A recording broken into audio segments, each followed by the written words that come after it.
Well, I know we're still at least 30 days away from the straw poll. I know the Iowa caucuses, the first official vote in the 2012 presidential election, won't be cast until February, and there's a long road to hoe until next November.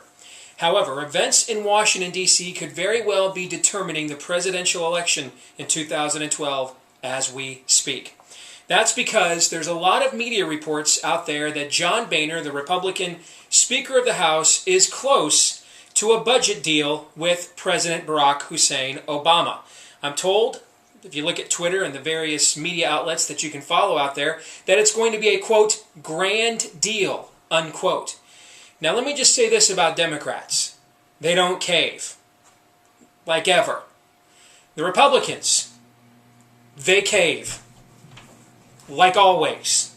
So, if past history is indeed indicative of future performance, this budget deal is going to be more like, for those of us that care about liberty for our children and grandchildren and the U.S. Constitution, is more than likely going to be instead a cave. Because that's typically what Republican deals with Democrats are. The Republicans cave in, the Democrats get almost everything they want. The Republicans maybe get a few things back from the Democrats that the Democrats are willing to give them, and then the Republicans tell us what a great deal this is for the American people, because we're only getting screwed a little bit less than we otherwise would have if the Democrats just got everything that they asked for. If that indeed is the tenor of this deal, then the chances of Barack Obama being re-elected, the President of the United States next year, go up at least 25%. Republicans already voted to fund Obamacare, already voted to fund Planned Parenthood. And now if they do a budget deal with Barack Obama, you're starting to take all of the issues out there that the American people, the grievances that they seem to have with the president.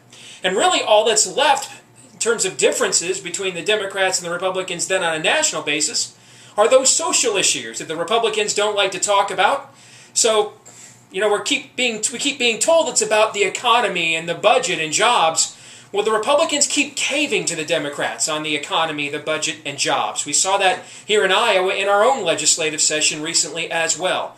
You're taking issues off the table that one of these individuals who's running in Iowa right now and will eventually be the Republican nominee for president would like to run on in the general election next year. And I don't care what the polls say about Barack Hussein Obama's lack of popularity, he's got $1 billion war chest to tell his story. And if the Republicans cave on every one of these kitchen table issues, well, telling that story, it's going to be a lot easier, especially with that $1 billion. Thank you for joining us today at stevedeace.com. You can email me if you would like, steve@stevedeace.com. You'll also find me on Facebook at Steve and Deace, or try to follow me on Twitter at Steve_Deace. Thanks for joining. God bless.